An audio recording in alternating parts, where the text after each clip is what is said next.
Сәлем, қайырлы кеш. Инста достар, мен сіздерге екі күн бұрын тіккен құрақ көрпемді қаншалықты екенін көрсетуге қазір көрсетейін деп отырмын. Міне,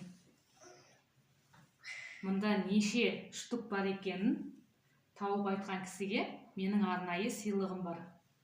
Мұнда неше штук бар деп ойлайсыздар? Комментарийға жазып кетіңіздер. Қазір мен қандай түрлер тіккенімді көрсететін боламын.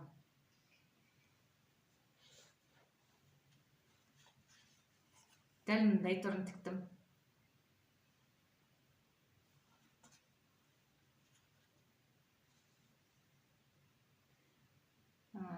Бір жақты құрақ деп айтылады.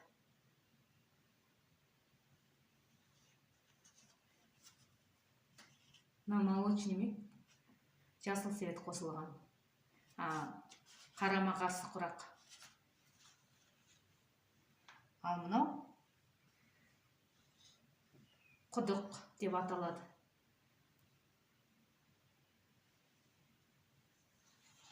Осы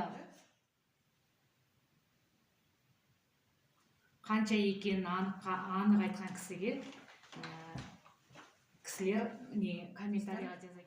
Мен сіздерге жаңа айттым ғой, менің осында неше штук бар екенін айтқан кісіге арнайы сыйлығым бар деп. Сол сыйлықты ұтып алу үшін сіздер менің видеома лайк басып, комментарий жазып, тіркеліп кетіңіздер. Сол кісі кім белсенді жақсы жауап береді, сол кісіге арнайы өзімнің сыйлығым бар. Жақсы сау болыңыздар.